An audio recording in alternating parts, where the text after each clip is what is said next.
Terima kasih ya Tuhan, pada kesempatan ibadah dan perayaan Natal Komisi Senior Ebenezer GKMI Jepara, bersabdalah ya Tuhan di tengah-tengah kami. Kiranya sabdamu boleh memberikan kekuatan yang baru bagi kami menapaki dan menyusuri jalan-jalan hidup kami bersama dengan Allah Immanuel yang senantiasa beserta dengan kami. Demi nama Kristus kami berdoa dan bersyukur. Haleluya. Amin. Selamat sore Bapak Ibu. Selamat Natal. Saya senang sekali bisa kembali berjumpa dengan Bapak Ibu sekalian di tempat ini. Silahkan senyum dulu kiri kanan supaya tidak tegang. Saya juga ingin melihat wajah Bapak Ibu yang tersenyum pada sore hari ini.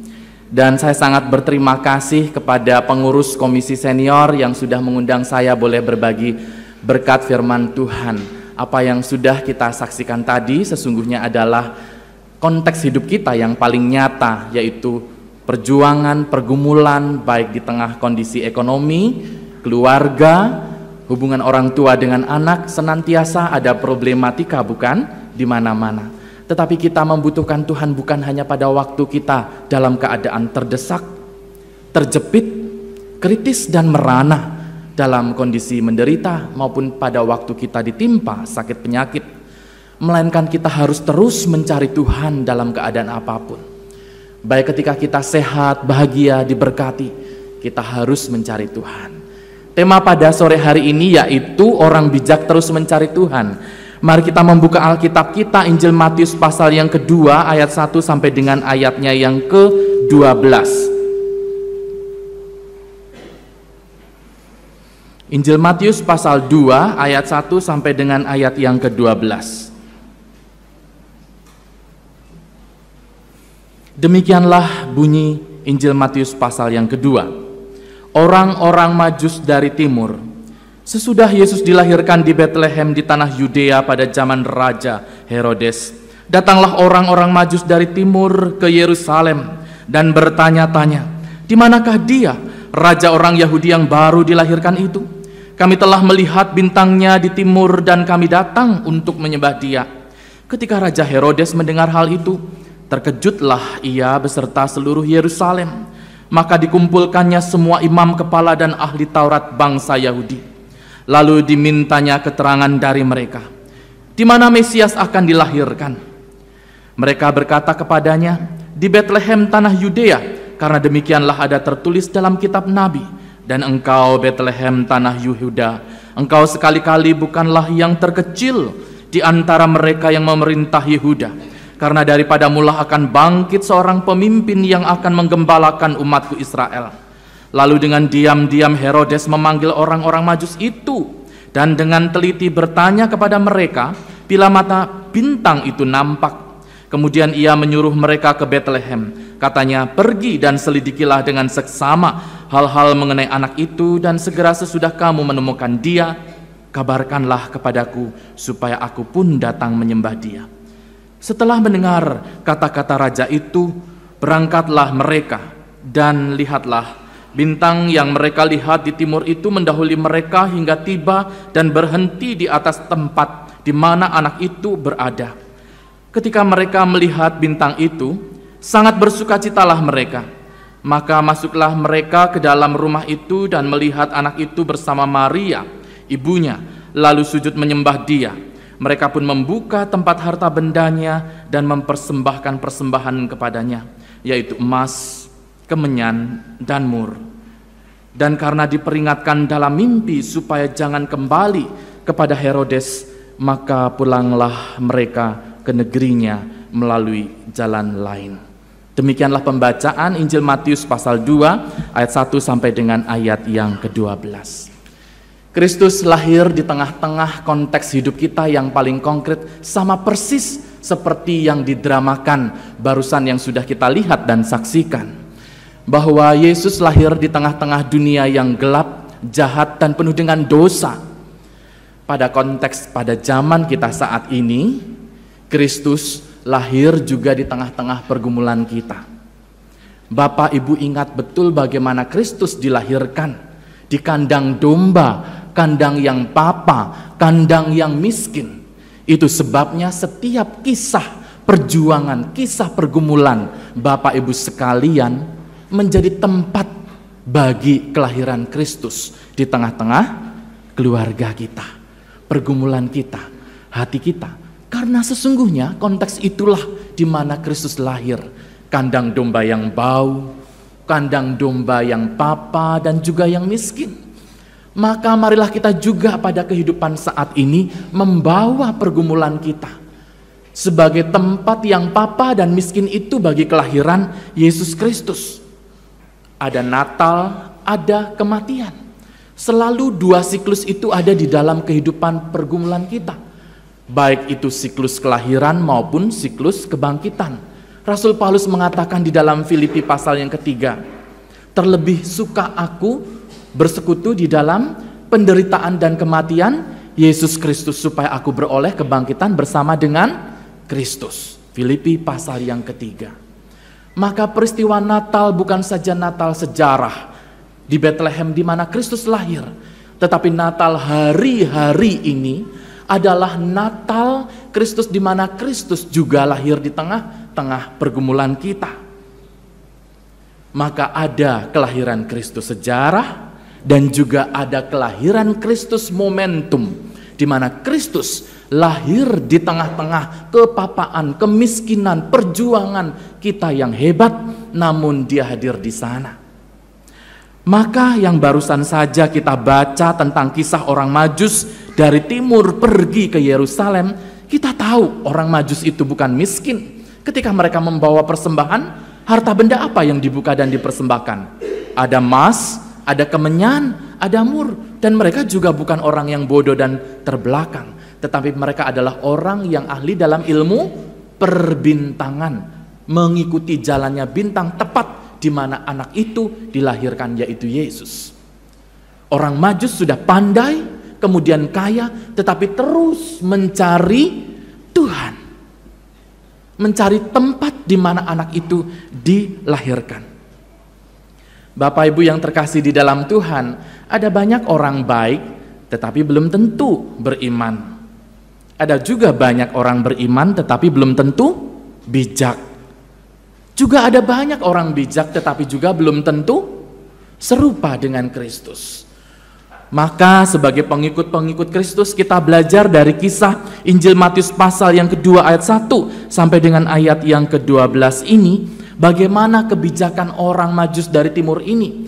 Mereka yang pertama yaitu pergi ke Yerusalem mencari Sang Juru Selamat yang akan lahir. Mereka mempunyai usaha, mereka mencari tempat Kristus dilahirkan. Yang kedua, mereka bertanya di dalam ayat yang kedua, di manakah dia, raja orang Yahudi yang baru dilahirkan itu? Padahal mereka sudah pintar dengan ilmu perbintangan, tetapi bertanya. Kemudian di dalam ayat yang kedua, mengatakan bahwa kami telah melihat bintangnya di timur sebagai pertanda kelahiran Kristus. Mereka telah melihat, telah belajar. Masih di dalam ayat yang kedua, kami hendak menyembah dia. Ada komitmen, ada pencarian, refleksi, belajar, dan komitmen, serta membuka harta benda mereka, mempersembahkan emas, kemenyan, dan mur. Pada waktu diberitahukan kepada mereka oleh Herodes supaya mereka kembali memberikan laporan, tetapi mereka diberi mimpi supaya tidak kembali kepada Herodes. Apa yang mereka lakukan? Mereka mengambil jalan lain supaya tidak kembali kepada Raja Herodes. Ternyata bukan saja pandai, tetapi kaya, lalu taat, berkomitmen, memberikan offering, persembahan, tetapi mereka juga taat di dalam suara Tuhan melalui mimpi supaya tidak kembali kepada Raja Herodes.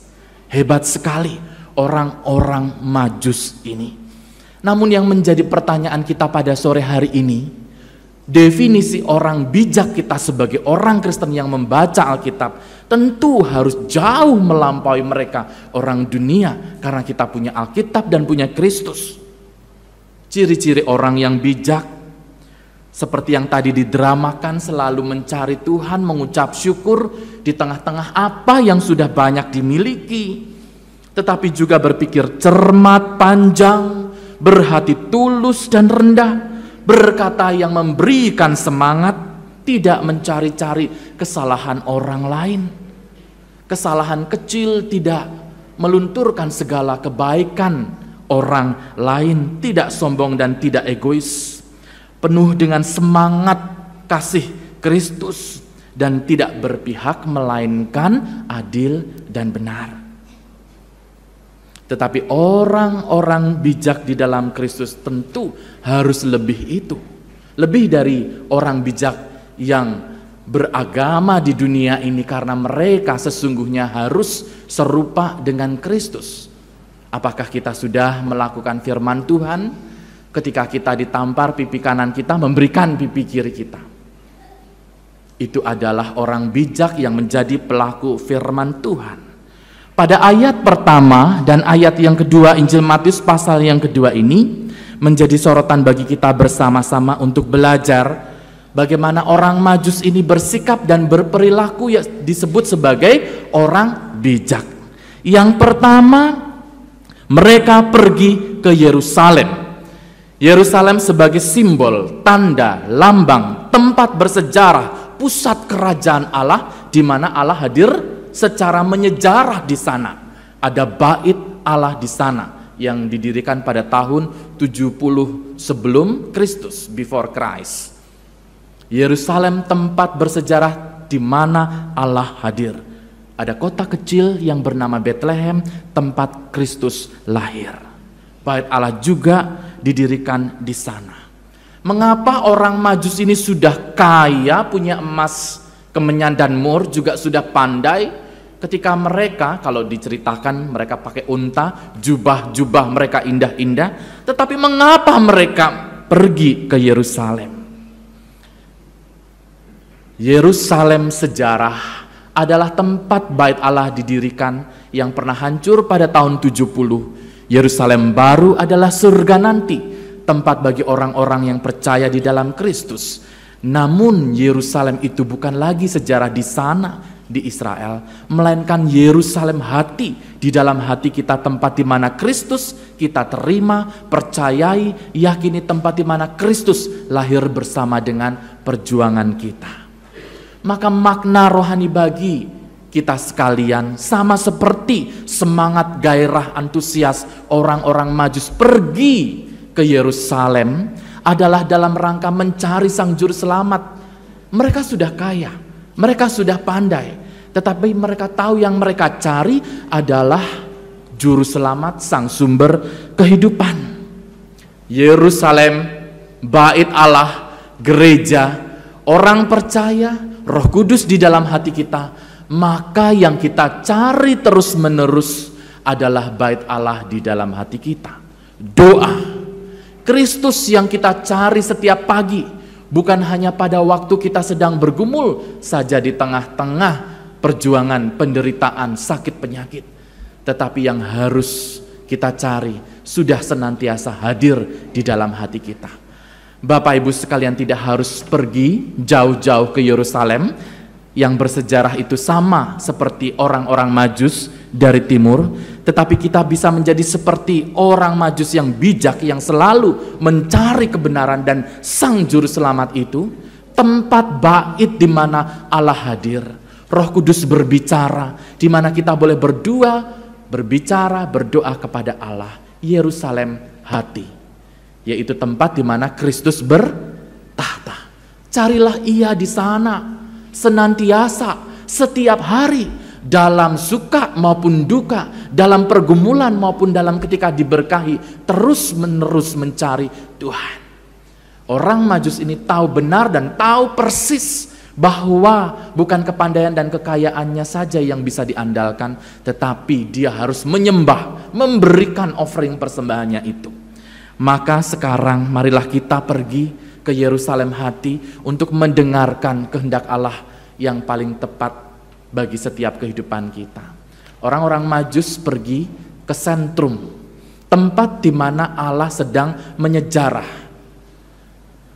Allah berbicara, berbisik, berkata-kata, mewujud pada pusat hati kita yang paling teduh dan tenang. Adakah setiap hari Bapak Ibu sekalian bersaat teduh, berdoa mendengarkan suara Allah di sana secara terus-menerus setiap hari? Yang kedua, di dalam ayat yang kedua bagian yang pertama, mereka bertanya-tanya, di manakah dia, raja orang Yahudi yang baru dilahirkan itu? Di manakah dia? Mereka bukan orang-orang keturunan Yahudi dari keluarga-keluarga ahli Taurat yang sudah tahu nubuatan, yang dari keluarga Israel yang sudah tahu bahwa Mesias akan lahir, dan mereka bukanlah para pembaca-pembaca Taurat, tetapi mereka orang-orang Majus yang mempunyai kultur dan budayanya sendiri. Mereka mempelajari bintang-bintang, tetapi mengapa mereka mempunyai semangat, gairah, dan antusiasme? Sama seperti Maria dikubur. Di mana Yesusku diambil ketika Yesus bangkit dari kuburnya? Antusias yang sama seperti itulah semangat di dalam diri orang-orang Majus. Di manakah dia, raja orang Yahudi yang baru dilahirkan itu? Pencarian kita akan Tuhan seringkali terjebak kepada rutinitas liturgis di dalam gereja setiap hari Minggu, jadwal ibadah, sehingga tujuan hidup kita, goal kita, cita-cita kita untuk mencari Tuhan tidak segairah, tidak seantusias orang-orang Majus dari timur ini. Mereka bertanya dengan sangat antusias, di manakah dia, raja orang Yahudi yang baru dilahirkan itu? Menjadi tujuan bagi pencarian mereka. Mereka disebut sebagai the seekers, para pencari sang juru selamat melalui ilmu perbintangan mereka. Bagaimana dengan kita? Apakah kekristenan sebuah agama yang menjadi kebiasaan tetapi tidak menjadi cita-cita, tidak menjadi goal, tidak menjadi tujuan hidup? Orang-orang Majus ini pencariannya akan Kristus yang lahir menjadi bagian di dalam hidup mereka. Maka mencari Allah, kehendak Allah, kehadiran Allah dalam perenungan kita setiap hari, di tengah-tengah kegalauan, keresahan, kegelisahan, di tengah-tengah kekacauan, di tengah-tengah kesusahan, harus seantusias orang-orang Majus yang mencari tempat di mana kelahiran Kristus. Tetapi mengapa ada banyak orang Kristen yang tidak bersemangat mencari Kristus, walau sudah di tempat duduk gereja setiap hari Minggu? Karena ada banyak yang dicari oleh orang Kristen adalah kesibukan, seperti drama tadi. Uang dan harta menjadi fokus pikiran, karir, pekerjaan, nama baik, pengakuan dari orang lain, kehormatan, dan seterusnya, dan seterusnya. Apakah pencarian kita akan Kristus sudah benar-benar menjadi semangat antusias yang membawa seluruh tujuan hidup kita sama seperti orang Majus dari timur? Mencari dia, bertanya di mana, di manakah dia? Di manakah dia yang akan dilahirkan? Pencarian kita kepada Kristus haruslah menjadi semangat setiap hari untuk mencari kehendak Allah bagi setiap kehidupan kita masing-masing. Masih pada bagian yang kedua, di ayat yang kedua dikatakan, kami telah melihat bintangnya di timur. Maka orang-orang Majus ini adalah orang-orang yang berpendidikan, berilmu, dan belajar, karena mengatakan kami telah melihat bintangnya di timur sebagai suatu tanda. Mereka ahli di dalam ilmu perbintangan.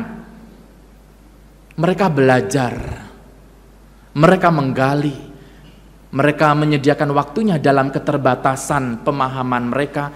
Tidak sama seperti kita yang sudah tahu dogma, sudah tahu kredo, sudah tahu ibadah. Mereka masih amat sangat terbatas tentang kabar Mesias, tentang jalan keselamatan. Pun tidak ada gereja barangkali, tentunya dalam kultur budaya orang Majus dari timur. Tetapi mereka telah melihat, telah belajar, telah mempelajari.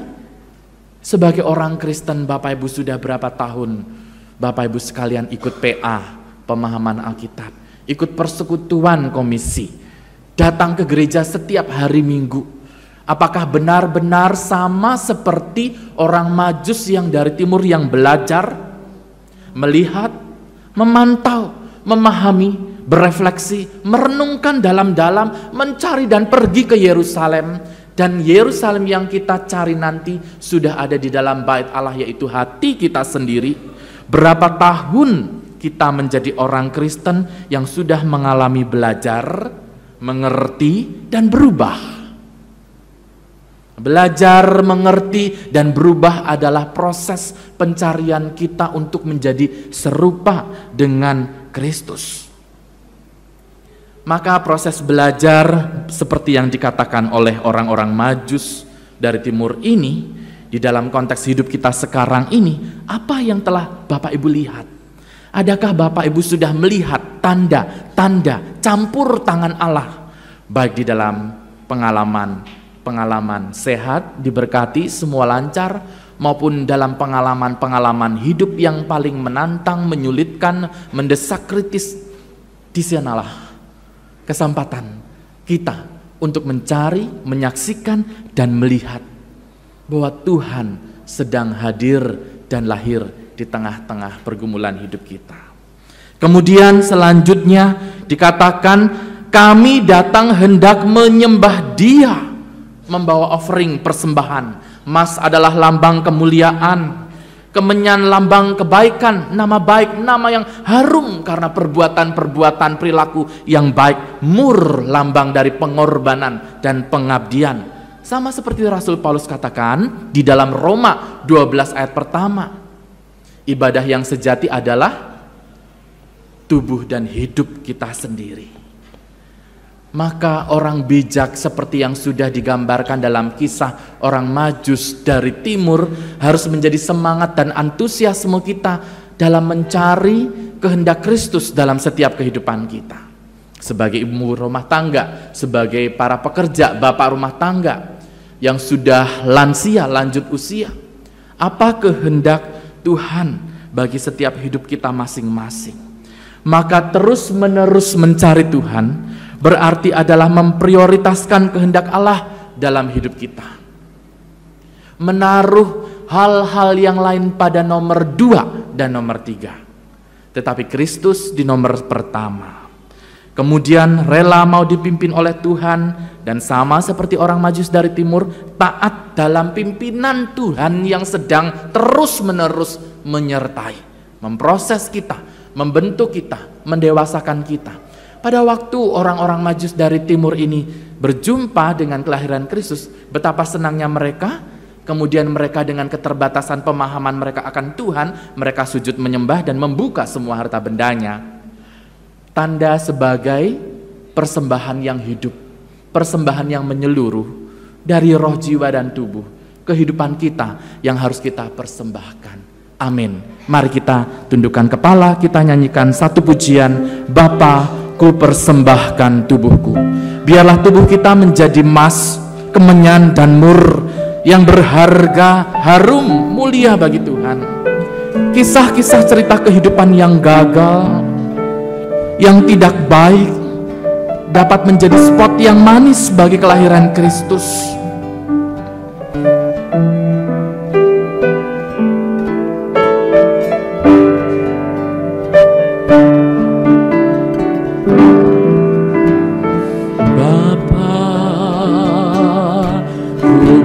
Persembahkan tubuhku sebagai persembahan yang hidup, kudus, dan yang berkenan padamu, sebagai ibadah yang sejati. Ku sembahkan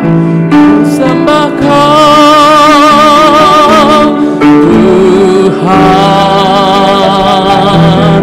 ku sembahkan Tuhan, ku serahkan hidupku kepadamu untuk kemuliaan namamu. Mari kita bangkit berdiri. Bapakku persembahkan Bapa, ku persembahkan tubuhku sebagai persembahan yang hidup, kudus, dan yang berkenan padamu, sebagai ibadah yang sejati. Ku sembah Kau, ku sembah Kau Tuhan, ku sembah Kau Tuhan, ku serahkan hidupku kepadamu untuk kemuliaan namamu. Ku sembah Kau, ku sembah Kau, ku sembah Kau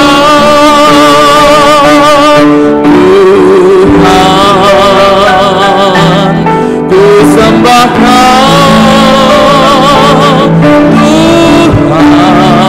Tuhan, ku serahkan hidupku kepadamu untuk kemuliaan namamu. Kita tundukkan kepala kita. Terima kasih ya Mesias, terima kasih ya Juru Selamat, Kristus yang sudah lahir di Yerusalem sejarah.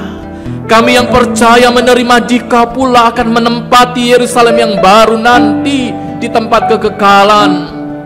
Namun Yerusalem di dalam hati kami, Engkau yang kami cari itu terus ada di dalam hati kami. Ajarkan kami mencari Engkau terus menerus ya Tuhan, dengan nyala kobaran api cinta kasih yang mula-mula. Ajarkan kami menempatkan ya Tuhan hal-hal yang lain sebagai nomor yang kedua dan ketiga. Ajarkan kami memprioritaskan Engkau Kristus di dalam pikiran kami dan hati kami.